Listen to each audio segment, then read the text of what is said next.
Good morning, children. We are going to start a new lesson, and the name of the lesson is Lost Spring. The lesson is written by Anis Jung. She used to stay in Hyderabad mainly, and she has written mainly about the poverty of India and about the underprivileged children. So, here also she is writing the story in two parts. Okay, and we are going to today look at the first part, and the first part is about Sahib-e Alam. The name itself suggests ki what is the name of the story? Lost Spring. So Lost Spring story is about stolen childhood, जिनका childhood ही उनसे चुराया गया है. ऐसा जैसे हमारा, if you look at the seasons, the spring season is the wonderful season, and if we look at our periods of life, the childhood period is the most wonderful period, but the underprivileged children are not able to develop themselves as they should in their childhood. They are not able to have all the facilities that they need to have, and they have to work also. So the name is given Lost Spring. The spring has been lost, that means the childhood has been lost. Okay. So here in the picture you can see the child in this story that we are going to talk about is Sahib-e Alam. Now there is irony in the name itself. Sahib-e Alam का मतलब क्या होता है? Universe का king, है ना, पूरी दुनिया का किंग. बट यहाँ पे यू कैन सी साहिब आलम जो है अपना, उसको he is a rag picker. Rag picker, have you seen the children picking up rags? Like they will be picking anything that is useful in the garbage, and then they will take it to the kabadi wala, the one who the scrap, those who buy scrap, whatever. So there they will sell these things and they will earn some money. Some people gather plastic, some people gather paper, some people gather metal, whatever they get, है ना. You must have seen them, many of them in the morning with a huge bag on their plastic bag or sack on their shoulders. They move about and they dig the garbage and they collect whatever they want to collect. So here you can see Sahib Alam, and on his shoulder you can see the sack of his whatever collection he has found in garbage, and he is barefoot. Barefoot means what? He is not wearing any shoes. So now our author Anis Jung always moved to the such kind of locations, and she made it a point to talk with these children. As a result of that, she talked to them. So here we'll see ki my acquaintance, how she got to know them. Acquaintance is, see, some people are your friends and some people are like you just know them, so they are called acquaintance. So my acquaintance with the barefoot rag pickers leads me to Simapuri. Now this is the area, a place on the periphery of Delhi, yet miles away from it, right? Metaphorically. Metaphorically means actually या symbolic. Actually बोलेंगे या बोलेंगे like in a way they are far away. Though it is like Simapuri is in Delhi, it is actually very very far away from Delhi. So those live here are squatters. Squatters means illegal people who came from Bangladesh back in 1971. So many Bangladeshi people have come here. They are migrants and they have come illegally, so they are called squatters. Back in 1971 they have come, and Sahib's family is among them. So Sahib Alam ko short mein we are saying Sahib. So Simapuri was then a wilderness. Nobody lived there. There were just some trees growing up there. It still is, but it is no longer empty. Now long time back nobody lived there, but now these people have come and they have settled there in their huts. तो कैसी huts है? In structures of mud with roofs of tin और tarpaulin. जैसे बारिश आती है तो वो पूरा प्लास्टिक बिछाते हैं, उसको tarpaulin बोला जाता है. Devoid of any facilities. They don't have any kind of facilities, जैसे कि सीवेज, ड्रेनेज, रनिंग वाटर, है ना, उसकी कोई फैसिलिटी नहीं है. एंड ऐसी बहुत ही अंडर प्रिविलेज ये जो बस्ती है उसमें कितने रैक पिकर्स रहते हैं? Some 10,000 rag pickers are staying there in there hutments. Okay, so who visits there? Our author Anis जंग.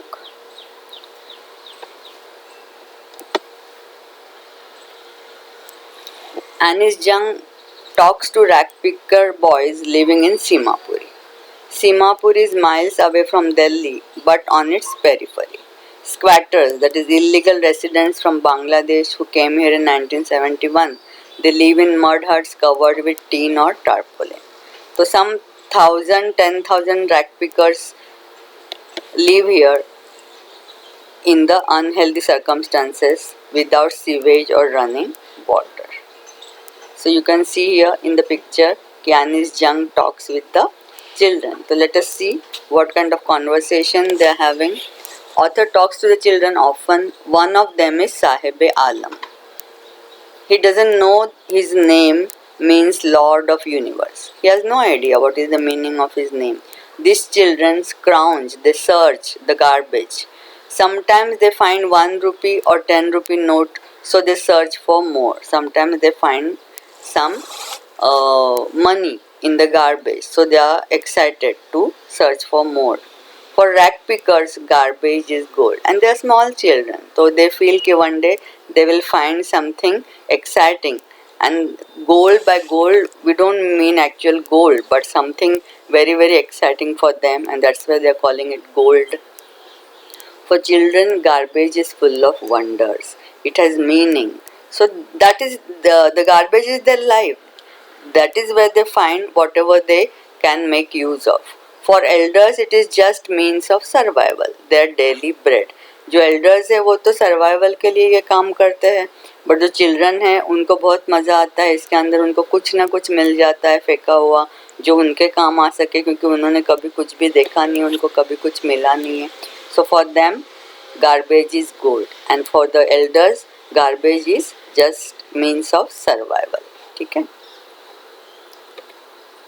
Author asks why they don't go to school. She asks the children. Now this is not a very good question, ना. तो आगे आएगा the word glibly. Glibly means without actually, not sincerely, just like that she asked. She did not mean it sincerely, because what is the point in asking them na ki why they don't go to school? It is obvious they don't have money. So Sahib, what is the answer that Sahib gives? Sahib simply says there is no school. He is saying where is the school? कहाँ जाऊँ मैं, school कहाँ है? She glibly asked would he go to school if she opened one for them.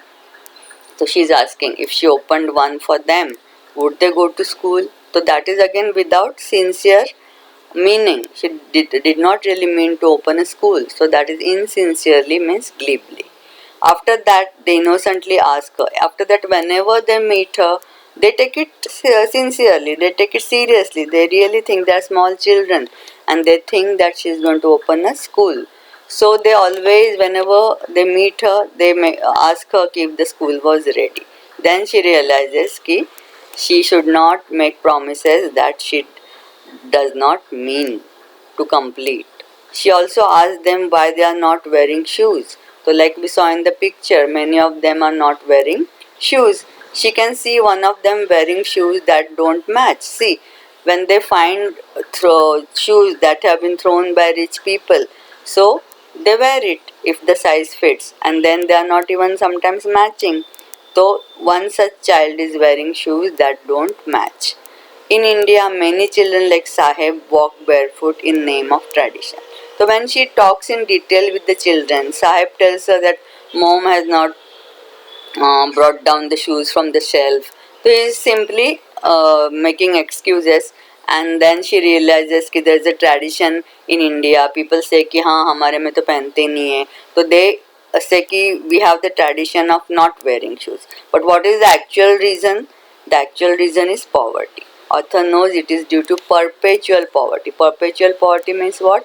All the time they have lack of money. इसीलिए actually these children are not able to wear shoes and they are walking barefoot. Okay. Now we are going to look at some part of the story from the book exactly, because the story goes like I have tried to give it to you in a logical form, and now remaining part we are going to see, because these paragraphs we want to use for our what do you call it, like vocabulary fill-ups and all. So now this is a story kind of that she remembers. So this story will always be asked in some way, maybe for fill up or whatever. So let us look at it mainly for fill up. I remember a story of a man. I remember a story a man from Udupi once told me. So this is from South का place है. Udupi के hotels होते थे जहाँ Madrasi coffee मिलती है. If you remember, long back. तुम लोगों ने तो नहीं देखे होंगे ज़्यादा. तो ये जो उडुपी वर्ड को आपको याद रखना है. I remember a story a man from Udupi once told me. As a young man, he would go to school past an old temple. So one Udupi person from Udupi told her a story that when he was a small boy, he would go to the school and he would pass an old temple while going to the school, where his father was a priest. Okay, so in that temple itself his father was a priest.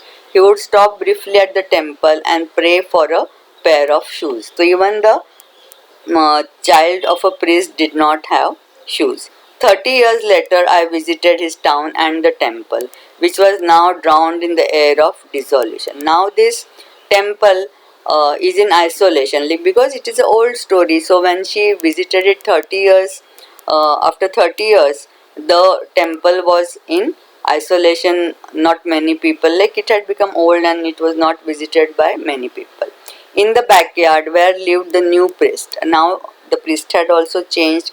There were red and white plastic chairs. Now their condition is slightly better. They have red and white plastic chairs. A young boy dressed in grey uniform wearing socks and shoes shows that their condition now, after 30 years, the conditions of priests had improved. So the boy was able to go to school. Uniform tells you ki grey uniform is of the school uniform. Wearing shoes and socks, arrived panting and threw his school bag on the folding bed.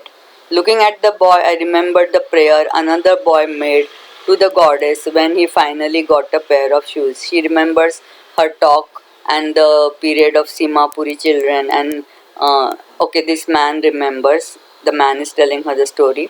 So, remember the prayer of another boy. So he also remembers the children, how they poor children, how they used to pray for pair of shoes because they did not have them due to poverty. Let me never lose them. And when they got them, they used to pray, thank to the goddess, and they used to tell the goddess that I should never lose them. The goddess had granted his prayer. So, as if the goddess had granted his prayer, and now the priest's condition was improved and the children were able to afford.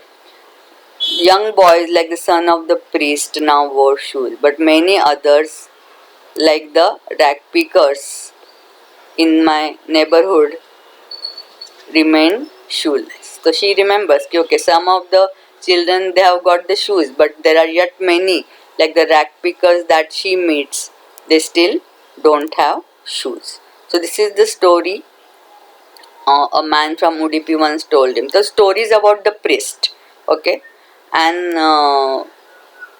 now she is connecting that story with the children of Simapuri, and she is making a comment that they still are shoeless. Okay, so let us move ahead. So you need to go through the story. I will ask this definitely for vocabulary fill-ups, so you need to remember it, right?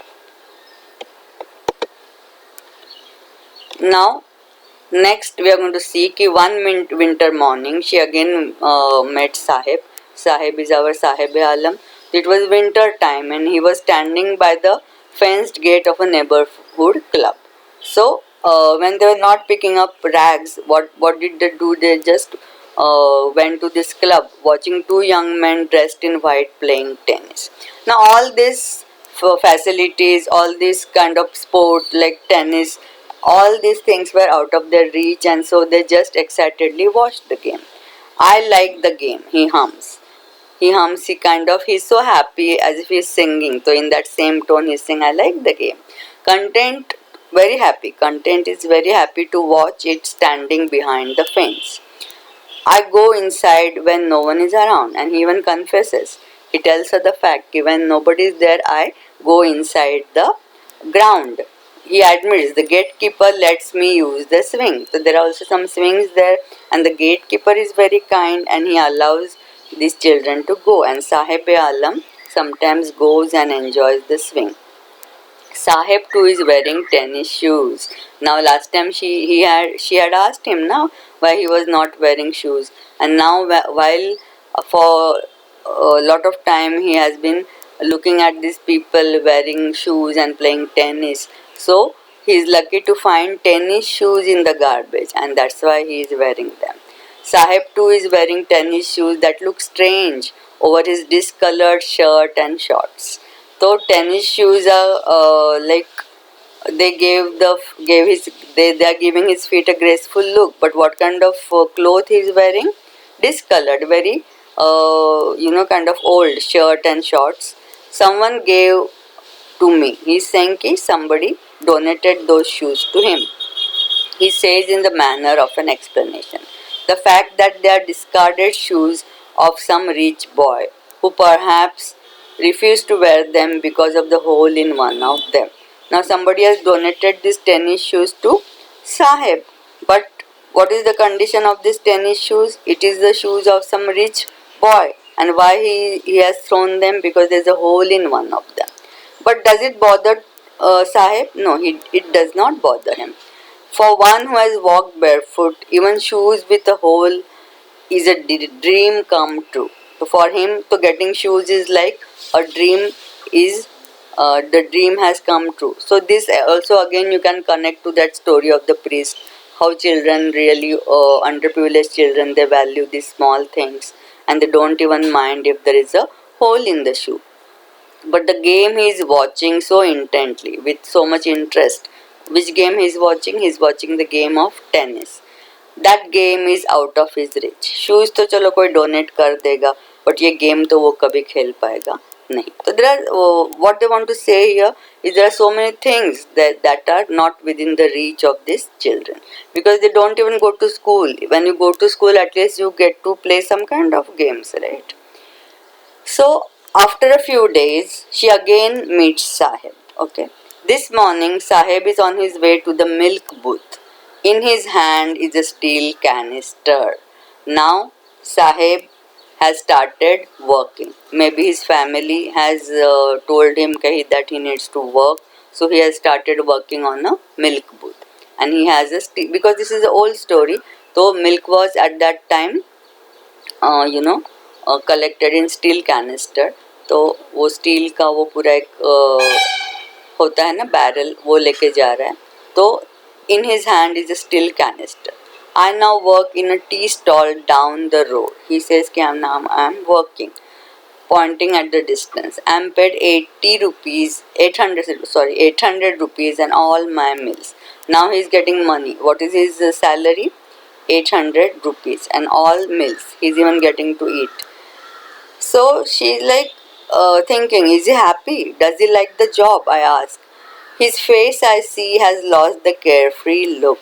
Now when he was a rag picker, nobody was his master. He was free and he was just enjoying moving here and there, and there was there were so many wonderful things that he found in the garbage. So garbage was like gold. But now that carefree look is not there, because now he is working under someone. The steel canister seems heavier than the plastic bag he would carry so lightly. He would carry the plastic bag so lightly, but the steel canister is very heavy for him. Here, by heavy they want to tell you ki he has lost his freedom and now he is working from someone, and that's why now he is no longer free. So the steel canister is kind of heavier than the plastic bag because the plastic bag was his. So let us look at the last part. The steel canister seems heavier than the plastic bag he would carry so lightly over his shoulder. The bag was his. The steel canister belongs to the man who owns the tea shop. Sahib is no longer his own master. Okay, so this is the important question from the lesson. Ki why was the steel canister heavier than the plastic bag? Okay, so this answer you need to write, and the main thing is that he had lost his freedom, and for that reason he had also lost his carefree look, and even though he was earning money and meals, he had lost his freedom and he was not really as happy as when he was on his own and enjoying his carefree life and scrounging the garbage, because garbage was like gold. So short में you need to write this answer, and now we are going to stop here. So we have finished the first part of the lesson. So you will get one video of the second part and then one video of the common question and the grammar part that we are going to solve. If you have the books, you go through it, or you can go through this video and take some notes. As and when possible, I will try to send you the notes. Okay, so we are going to stop here. Thank you.